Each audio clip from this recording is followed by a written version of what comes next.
Hello दोस्तों, आखिरकार आपका लंबा इंतजार समाप्त हुआ है। सीईटी 12th लेवल के फॉर्म शुरू हो गए हैं। 24 जून से लेकर के 23 जुलाई तक ये फॉर्म चलने वाले हैं। आयु सीमा के बारे में बात करेंगे, फॉर्म भरने के कुछ स्टेप्स के बारे में बात करने वाले हैं। फीस किन के लगेगी इस बारे में भी समझना है कि जिनका पहले से ओटीआर अपडेट हो रखा है, जो लोग पहले से भी एसएसआईडी से फॉर्म भर रखे हैं, तो उनकी कोई फीस नहीं लगने वाली है। जो लोग पहली बार ओटीआर करेंगे, पहली बार एसएसआईडी बना करके फॉर्म भरेंगे, तो उनके जनरल कैटेगरी के 600 रुपए और एससी एसटी रिजर्व्ड कैटेगरीज के लिए 400 रुपए की फीस लगने वाली है। बाकी इंस्ट्रक्शंस को हम डिस्कस करेंगे। नोटिफिकेशन मैंने आपको टेलीग्राम चैनल पर भी शेयर कर दिया है, तो उधर से आप डिटेल से सारी बातें समझ सकते हैं। बाकी मेन बातें मैं इस वीडियो में बता देने वाला हूँ, तो वीडियो को पूरा देखना है। लाइक जरूर करें, चैनल पर नए हैं सब्सक्राइब करें ऐसे और लेटेस्ट अपडेट्स के लिए। ये है इसका नोटिफिकेशन जिसमें आप देख रहे हैं सीईटी 12th लेवल में 14 वैकेंसीज इंक्लूड रहेंगी। एक देखिए, पहली है वनपाल, दूसरी है छात्रावास अधीक्षक की, तीसरी है जमींदार ग्रेड सेकंड की, चौथी है कांस्टेबल वाली भी इसमें इंक्लूड है। लिपिक ग्रेड सेकंड में देख रहे हैं लोक सेवा आयोग वाली आरपीएससी वाली, और सचिवालय के अंतर्गत वाली लिपिक ग्रेड सेकंड भी इसमें शामिल रहेंगी। कनिष्ठ सहायक की ये सारी वैकेंसीज रहने वाली है। अधीनस्थ बोर्ड की, कर्मचारी चयन बोर्ड की, पंचायती राज की, और राज्य कृषि विपणन बोर्ड का कनिष्ठ सहायक, कृषि उपज मंडी के कनिष्ठ सहायक, माध्यमिक शिक्षा बोर्ड के अंतर्गत आने वाले लिपिक ग्रेड सेकंड एलडीसी इसके अंतर्गत आने वाले, और राजस्थान राज्य प्रदूषण नियंत्रण बोर्ड कर्मचारी सेवा आयोग इसमें भी कनिष्ठ सहायक। तो अलग अलग डिपार्टमेंट के कनिष्ठ सहायक भी इसके अंदर इंक्लूड रहेंगे, और जयपुर विकास प्राधिकरण अधीनस्थ सेवा में कनिष्ठ सहायक भी। तो ये सारी वैकेंसीज इसके अंडर में रहने वाली है, 14 वैकेंसीज।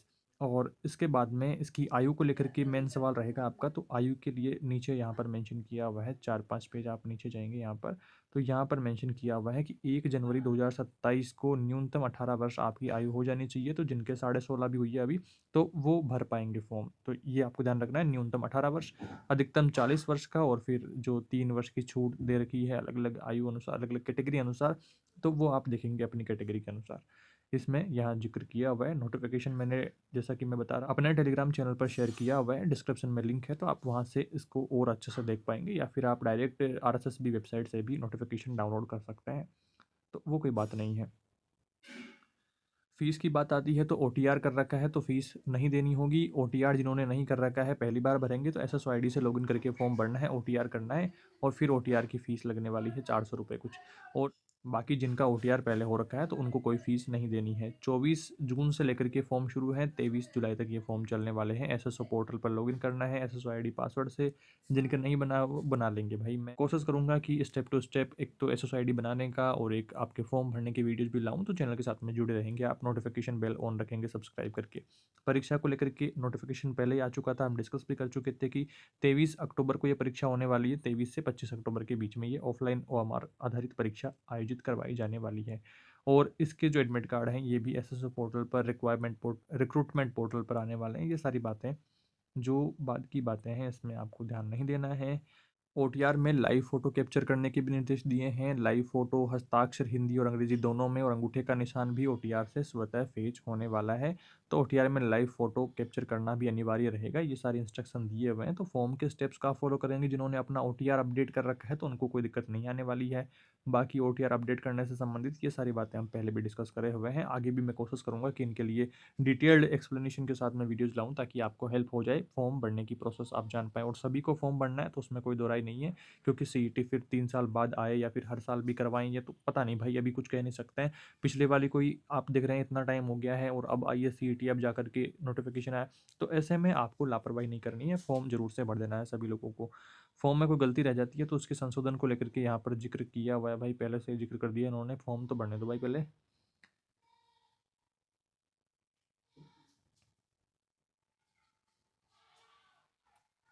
ये लंबा चौड़ा नोटिफिकेशन है दोस्तों, उसकी बातें बाद में रहेंगी, बट अभी मेन आपको ध्यान रखना है परीक्षा की स्कीम को लेकर के।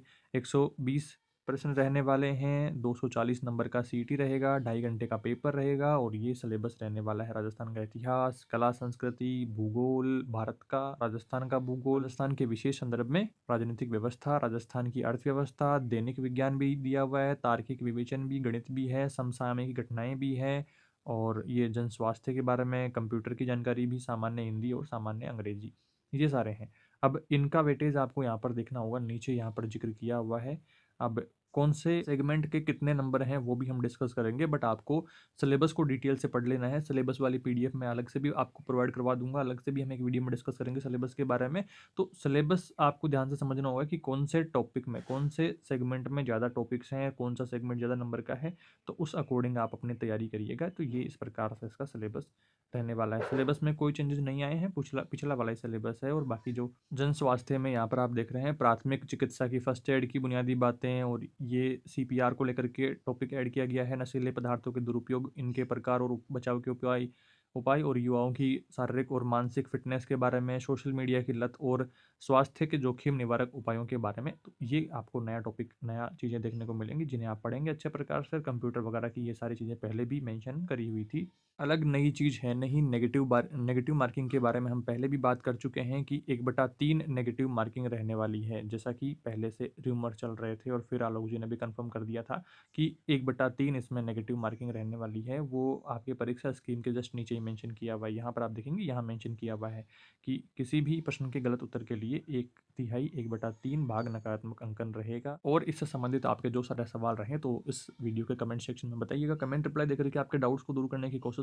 रहेगी। और जल्दी मिलेंगे अपन फॉर्म भरने की वीडियोज, सिलेबस पर डिस्कशन करेंगे और आगे आने वाली वीडियोज में हम और अच्छे से सीईटी की तैयारी के बारे में बात करते रहेंगे। तो ये सारी बातें थी आपके सीईटी को लेकर के, और बाकी आपके कोई भी सवाल रहे, सुझाव रहे तो कमेंट्स में बताएंगे। और सभी लोगों को फॉर्म भरना है, क्योंकि आप देख रहे हैं वैकेंसीज थोड़ी थोड़ी आने लगी हैं, और मोस्टली 14 वैकेंसीज इसके अंडर में आने वाली है, और कुछ जो बची हुई वैकेंसीज है वो ग्रेजुएशन लेवल में जाने वाली है। तो सीईटी पास करना आपके लिए जरूरी हो जाएगा, तो अच्छे प्रकार से उसकी तैयारी करिएगा। आगे आने वाली वीडियोज में हम और अच्छे प्रकार से सीईटी के बारे में डिस्कस करेंगे, तो चैनल के साथ में जुड़े रहेंगे। इस वीडियो में इतना ही दोस्तों। Thank you for watching this video.